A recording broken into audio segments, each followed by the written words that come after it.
Hi, Bother Brigade. Here's what's bothering me today. There was just kind of too much doom and gloom and like wild, unhinged craziness on, various social media platforms. And someone reminded me that it's actually the Trans Day of Visibility. So instead of more doom and gloom, because I know we already kind of did that yesterday, we're instead going to celebrate a few friends of the channel that are trans and that you should definitely check out. So first off is the Liberal Cook. It's technically a channel run by both Neil, who uses they, them pronouns, and Sarah O. It's the joint project, and it's really good. Together they've done numerous video essays, and arguably by far my personal favorite is the one that was written by an AI. Spill joy. But our cells. While cells are fascinating, they allow us to explore new processes. Well, there's this thing called the illusion of explanatory depth, where we tend to overestimate how well we understand things. We think that because we're conceptual physicists, we understand how physics works. But we also know how it actually is the world through a fuzzy framework that we live in. You don't actually think that the way that abstractions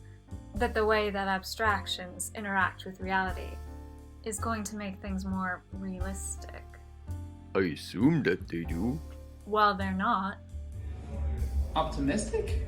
But again, all the video essays are worth your time watching. They're very informative, very funny, very well put together.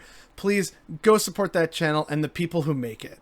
Next up is SkyMocha, and SkyMocha has actually helped me kind of improve on some thumbnails in the past, so kudos to her. She has a website and also does YouTube videos. By her own admission, she still hasn't done anything really great yet, but I mean, this is still pretty good in my opinion. I bought these like little red pills, so I can make like a red pill joke. They're little red placebo pills. They do nothing. They're like gelatin capsules, Apparently, if you too many of these, you might get cancer.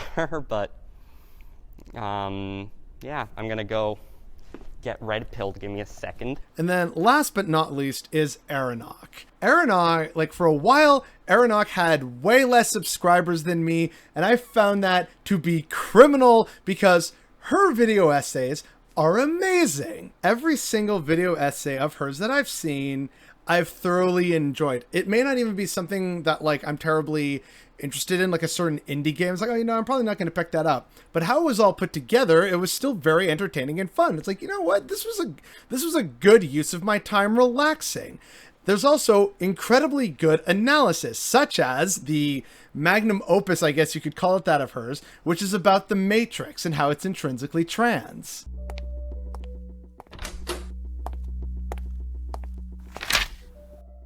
Do you know why you're here, Mr. Anderson? I can guess, and that's not even my name or an accurate identifier. I am here as an agent of the studio executive system. And it says on your file that you've been claiming films are queer and discussing queer representation. Gotta cram that ideology into every single crevice that it'll fit into. Queer people existing isn't an ideology.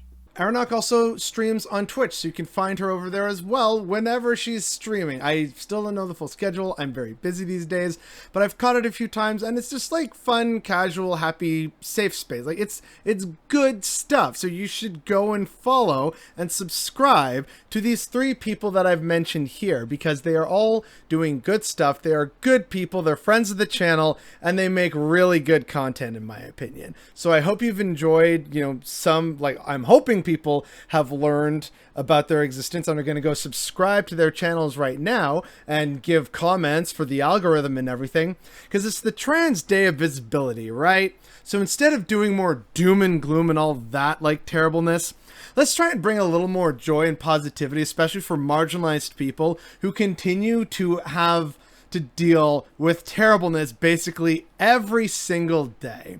So let's make today just a little bit brighter for them, shall we?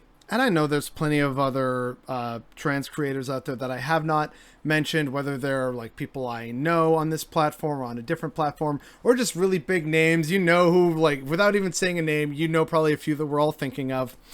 But, you know, I wanted to share some people who others might not have heard of yet, and I think that they're still doing really good work and good content.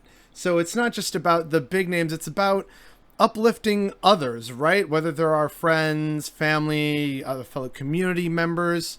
So if you also have any other trans artists or, say, authors, podcasters, news hosts, whatever it may be, it's the Trans Day of Visibility. So if you have some kind of suggestion, again, please leave it in the comment section down below so that others, including myself, may find even more cool people to follow and subscribe to and do all the good stuff for. But again, it's kind of sad that something like this needs to happen, right? Where we're having to do a day of visibility. And unfortunately, for a lot of people, there's still safety issues around that. Because unfortunately, TERFs and GCs exist and can't handle people just trying to live their best lives.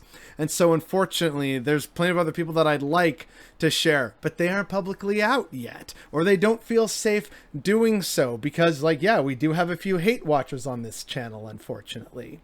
So that reason alone, right, that some people, even if it's supposed to be a day for them to be more visible, promote themselves, get a little more stability, work, celebration, joy, love, all these good positive things, right? Because of the world that we inhabit, they feel unsafe to do so. And I think that at the end of the day is what's bothering me today.